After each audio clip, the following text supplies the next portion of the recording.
Aman Benson. Le journal des stratèges. Boris Kalt.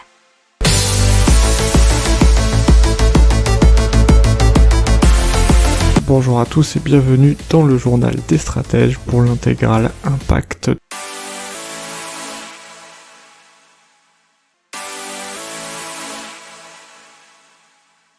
Allez, dans l'Impact, on vous parle de Smithval Market. C'est un premier supermarché où tout est gratuit. Il se trouve à Veyrès en Gironde et il est là depuis 2017. C'est un concept de supermarché, si on peut dire, très novateur puisque tous les produits disponibles y sont gratuits et que l'établissement n'a pas de caisse. Il a été construit sur le terrain d'une ancienne déchetterie après un investissement de 2 millions d'euros. Alors vous allez comprendre facilement pourquoi, puisque les personnes désirant se séparer d'un objet s'y rendent afin de le déposer et d'en faire profiter les autres. Ils peuvent donc repartir avec un autre objet. Alors, depuis la création, selon les chiffres de ce supermarché, cela a permis d'éviter de jeter environ 1000 tonnes de produits en tout genre. Donc c'est plutôt une déchetterie-recyclerie, comme vous l'avez bien compris. L'objectif est donc de donner aux objets une seconde vie et de leur trouver un nouveau propriétaire. On passe à Agropad, qui est une société camerounaise qui permet aux agriculteurs d'irriguer leurs exploitations agricoles à distance.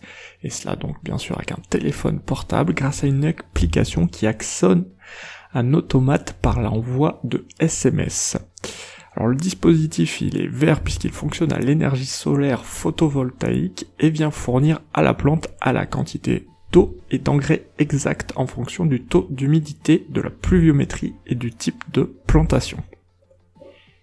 On vous parle maintenant de Green Cool, qui est une société malgache qui retraite les huiles alimentaires usagées qu'elle transforme en savon éco-responsable et solidaire.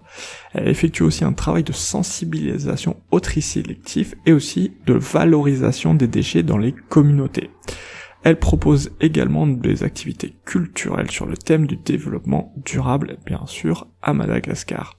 Elle développe aussi en parallèle un jeu vidéo éducatif de sensibilisation au lavage des mains. Et donc c'est donc Green Cool. Donc Santé publique France qui nous apprend que plusieurs milliers de décès liés à la pollution de l'air ont été évités grâce au premier confinement. Alors il parle de 2300 décès en lien avec une diminution de l'exposition aux particules, mais également 1200 décès qui ont été évités grâce à la diminution de l'exposition au dioxyde d'azote liée principalement au trafic routier. Alors selon Environmental Research, c'est même en deçà d'autres recherches sur le nombre de morts parce que apparemment plus de 8 millions de morts en 2018 ont été provoqués aux particules, dont près de 100 000 en France. Donc on est encore bien loin de ces chiffres. Alors ce que Santé publique France souhaite mettre en avant, c'est les changements comportementaux avec la circulation routière dans les zones urbaines et aussi les émissions industrielles. Mais également en termes de télétravail. Alors, il y aurait une tendance à la baisse des décès liés aux particules fines notamment, mais puisque effectivement 40 000 décès par an sont attribuables en 2016 et 2019, soit 7% de la mortalité totale, ce qui était 9% en 2007-2008. Un petit mot sur Naoden, qui a des installations qui produisent de l'électricité et de la chaleur à partir des déchets de bois, et notamment des microcentrales qui seront produites à 90% en Pays de la Loire et assemblées à Nantes, et c'est donc parfaitement de l'économie circulaire et locale. Leur première microcentrale va être opérationnelle d'ici fin 2021, et d'autres suivront. Alors ils sont aussi dans la production de gaz vert. Leur chiffre d'affaires a atteint 800 000 euros en 2020 et ils ont déjà levé 3 millions d'euros. 3 millions d'euros, c'est effectivement aussi leur chiffre d'affaires qu'ils visent pour cette année. Allez, un mot sur le nouveau calcul de l'ADEME sur l'impact de la consommation de viande, puisqu'en effet, un Français végétarien, ça représente la cultivation de l'équivalent d'un quart de terrain de football, alors que consommateur de viande moyen, ça serait la moitié, et un bon gros consommateur, les 3/4. Alors, pourquoi il faut plus de place? Toujours pour cultiver la nourriture pour les bêtes, mais également effectivement pour les bêtes. Et vous en avez l'exemple en Amérique du Sud où les forêts sont détruites pour laisser place au soja et aux vaches. Et donc ça permet de mieux se rendre compte de l'impact de la consommation de viande.